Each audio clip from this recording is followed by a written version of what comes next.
Pero guys, simple lang talaga si design grabber guys. So, ngayon ang client ko nagbibigay siya ng design. So, yan, crop ko lang. Tapos, ilagay ko siya dito. Yan. Tapos, click ko lang yung design grabber model. Hanap lang ako dito. Usually, design grabber 1 na ako. Tapos, process ko lang. Wait ko lang matapos siya.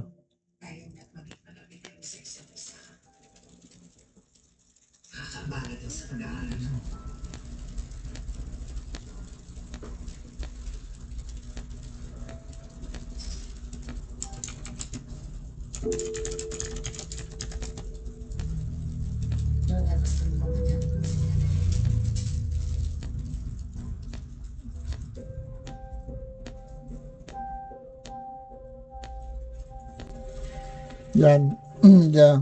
Tapos na yan. Gusto lang ni client yung background lang. Pagkatapos nyan, click nyo lang dito, upscale ka 4K. So wait lang natin matapos.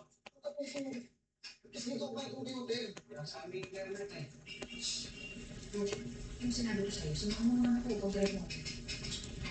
Ay, ano po, kailangan ko kayo makakagin yung mga sasakyan. Parang student license pa lang ako eh.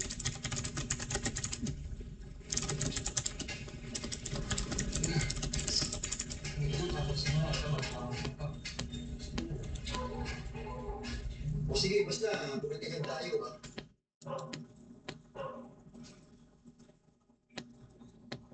Wait lang natin. Preparing for an upscale.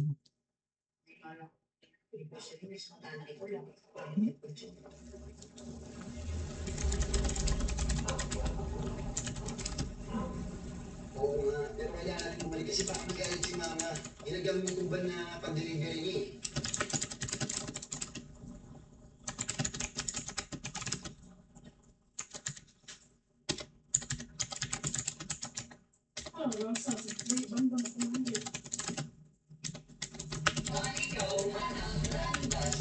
Medyo matagal talaga si upscaling guys.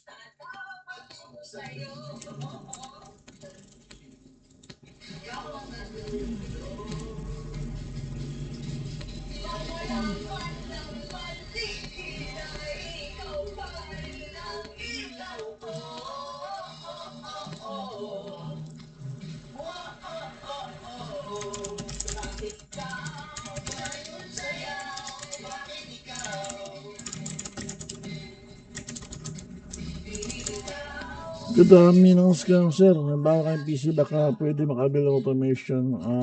Mag-a-add lang kayo sir. Mag-a-add lang kayo sir ng 500 for additional license po. Tagal talaga si medyo matagal si upscaling.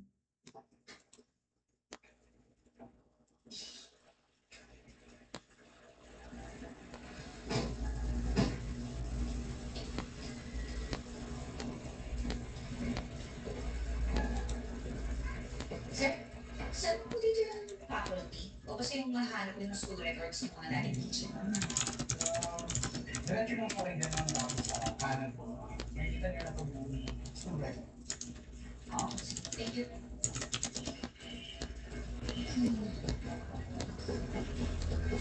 Matagal talaga guys. Ganyan talaga si upscaling. Matagal. So wait lang natin na matapos siya. Mga 19... Pakita ko lang sa'yo kung gaano katibay si upscale natin. Hanapin mo yung records dyan ng mga pictures. Picture category. Dito yun. Tagal mo naman. Ano? Konti na lang kasi kami natitira dito mga old-timers, mga katilang picture. Konti na lang natitira dito. Yung mga bago, lumilipat sa private school, nagkaroon sila ng opportunity. Kaya, kaunti na lang yung mga datihan na teacher. Ano po sa documents po?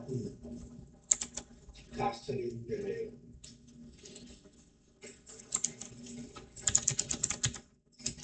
Yan. So automatic siya mag-download after niya matapos. So ito. Upscale natin, di ba? Hindi na upscale. Kasi natuturo. Yan, hindi pa ako, hindi pa ako, 8 to 7. hindi ko pa gusto yan. So, usually, i-upscale ko pa yan, double upscale para talagang smooth talaga siya. Barangay Pio del Pilar. EU. Oo. Ako, Manila. Si Ma'am Kaki, naalala ko na, alam mo nagtuturo rin ng English literature dito. Noong araw. Diba? Yan.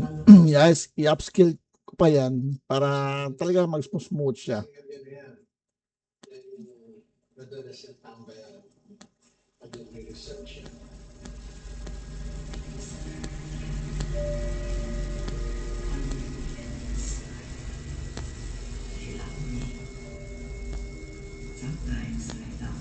Yes, tapos na siya.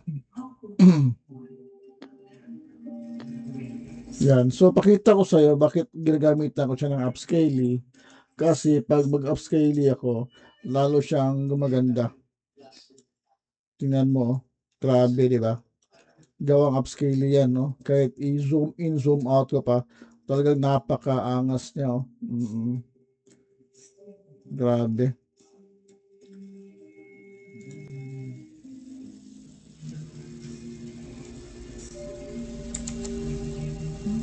Meron naman ako vectorize pero hindi ako masyadong gumagamit ng vectorize kasi usually mag-vectorize ako pag malaki yung file. Ano siya, mahirap siya i-vectorize, masama yung pag-vectorize niya. Tapos yung mga low-res na file, pag i-vectorize dyan, meron yung mga pixelation. Tapos pag i-upscale mo pa siya, tapos i-vectorize, ang pangit. Magdalag siya. Higit pa sila sa kaibigan.